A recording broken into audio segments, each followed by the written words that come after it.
Alright, here we are in the cockpit of my F-18 Hornet, and we're going to go through the startup procedure. This is kind of a long way. There's a shortcut to just get going, but this is a long way of doing it. It's kind of cool. I'm probably going to forget something, but alright, first thing, switch here on the right side, battery on, which turns on two batteries, which supply power to the auxiliary power unit, which will eventually crank the engines. But before that, we need to do a fire check. Engine fire left. Engine fire left. Engine fire right. Engine fire right. APU fire. APU fire. Bleed air left. Bleed air left. Bleed air right. Bleed air right. Okay. Probably not necessary, but this is part of the method I've learned. We have to wait 10 seconds. And now we... Engine fire left. Oh, Engine fire left. Engine right fire. Engine right fire. you can see the lights on the top APU showing they're fire. testing for fire Bleed for air the... left. Bleed air left. Bleed air right. Bleed air right. Okay. So fire test done.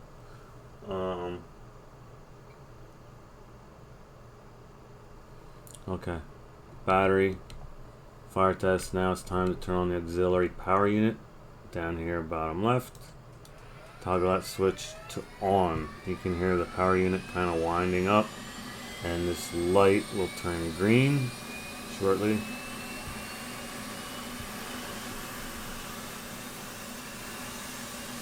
See, the light has turned green. Now I crank the right engine, which is the one you want to crank first. There's two engines, one left, one right. Right engine needs to be cranked first. We check our RPMs here. Once over 20%, which they are, we introduce some fuel to the engine, which is right shift home. There we go. You can see the throttle lever go forward. You can hear the engine spooling up. Once it is over 60%, which it is, it's at 65. Roll left, roll left. Flight controls. Flight controls. Tests going on. Now, since we tested the where is it? Okay, the bleed air valves. We need to reset the bleed air knob from normal back to normal. That's done. You can hear the beeps saying that's a success. Time to turn on our instruments. The right engine starts first because the right engine powers the instruments. We'll start with this top left. DDI, digital display instrumentation or whatever. That's on. You see the left one go on, and now the right digital display I just turned on. And now our heads-up display, front center. We turn that on, turn the brightness all the way up, and there's our digital display. The center HUD. There is a color display down here, which I just turned on, which is for maps and waypoints.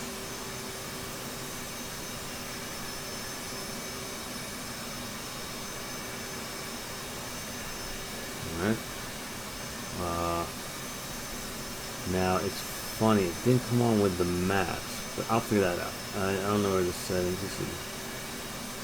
I'm not sure. I'm not sure what exactly that's showing now, but this left display we need to set to this. The flight control system.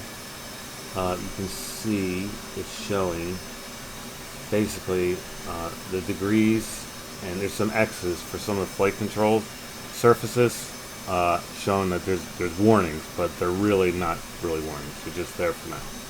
But you can see the degrees of where the flight control surfaces are at the moment. So now we need, this is INS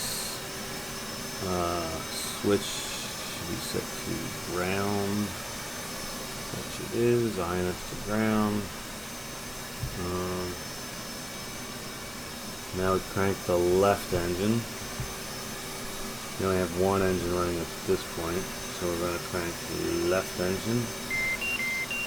And there's the Beetle Beetle, which is a master. It's a name for a caution thing. It's just it's probably just going off telling you that there's an engine being turned over.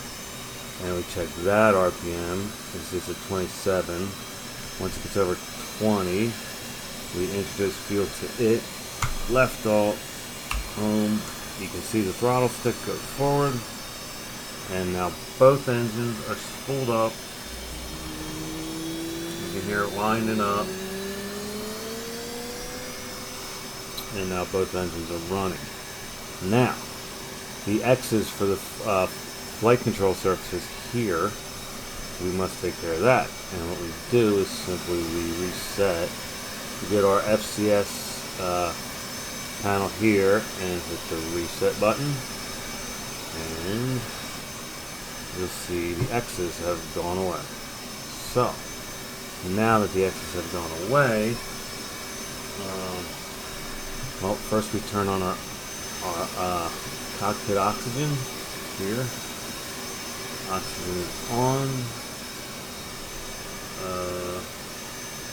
Radar for our radar systems down here. Radar to OPR operating. And I want to set our flaps for takeoff to half flaps for takeoff.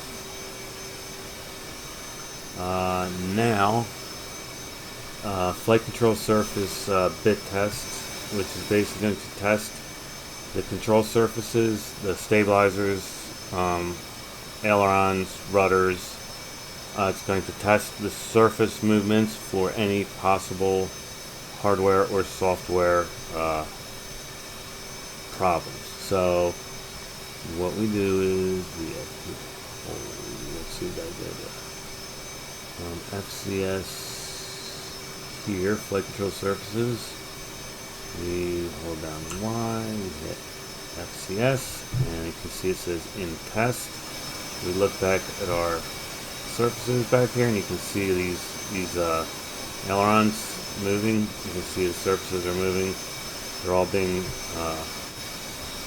Let's see if I can just go outside and look. You see the surfaces moving up and down. It's basically testing all surfaces.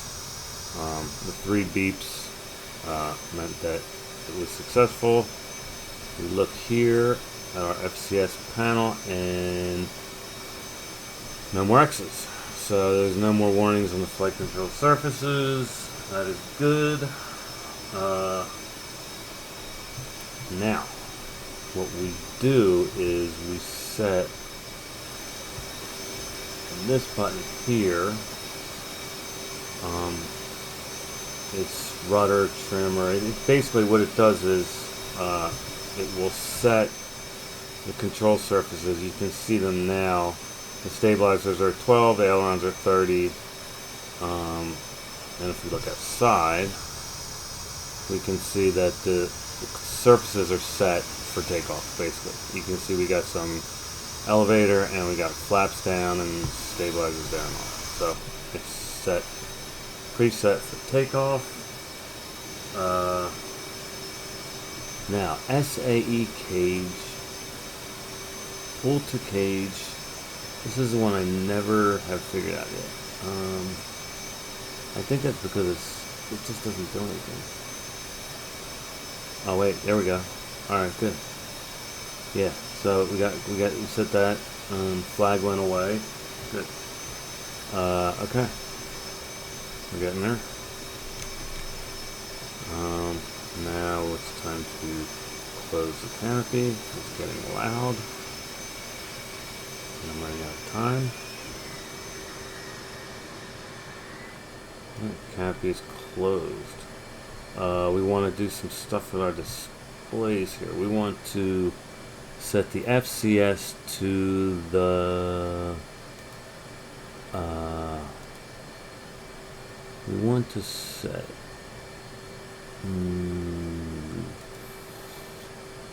FCS goes to the right display. Alright, so there's our flight control surfaces on the right, which will show us any potential situations during takeoff.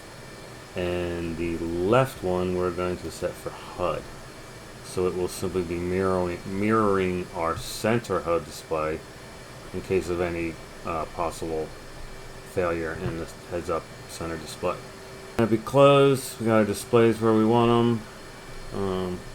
You can see the displays to all sorts of stuff. It's pretty cool. Like, I mean, this is where all your weapon systems, flight systems, all happen in these displays. We've got 3 displays and 1 center heads-up display. You can see if you adjust the menu, there's a radar system, different options of the radar system. Like I said, we want to just have it set for flight control surfaces. This one's actually called, if we did our menu, this is called electronic warfare, and this is where you'll see potential enemies will show up in this area when you're being locked on by an enemy. Okay, but let's go back to what we're supposed to be, which is HUD. Alright, so we're pretty much ready to go. We have to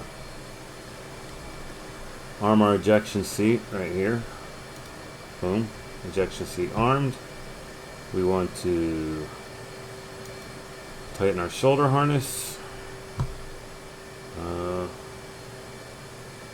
And that's about it. And now we're pretty much ready to go. So we throttle all the way down, and as this isn't too obvious, we release the parking brake. Parking brake released, and I have about a minute, so I'm going to try and kind of in somewhat of a hurry taxi our way.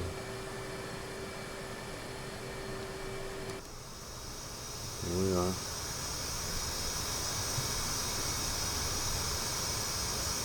Taxiing our way. We're in the Persian Gulf, by the way. And I want to find a runway. Not sure exactly which way the runway is. I'm probably going to go a little too fast here. Let's see, yellow lines pointing this way. It's not. We're in the Persian Gulf, so it's not exactly like they have a lot of like signage as to which way the runway is, right? I mean, we're in freaking Saudi Arabia or wherever. Pretty much like wherever you can find a flat spot you take off from, I'm sure. Alright, I gotta get this moving a little bit. I want to do a quick takeoff though. Now last time I did this I went too fast. I tipped the plane a little. Thought I hadn't done any damage, but when I took off, one of my wings had been damaged and it caught on fire on takeoff. Alright, this may not even be the runway, but we're gonna go for we're just gonna go for it. So here we go. Hitting the throttle. Now we're up to about 130 miles an hour. See, we're 116, 124, 145, and off we go. And boom. probably shouldn't do a barrel roll with my landing gear. Probably should not have done a barrel roll with my landing gear down. But now my landing gear's up, and now I'll go barrel roll. And come around. And there we go. Now we're flying up over the Persian Gulf. Somewhere near Dubai. So that's it. I'll do some more videos, actually flying over the city of Dubai. You can see this is some part of Dubai, not the prettiest part, but alright. One more little supersonic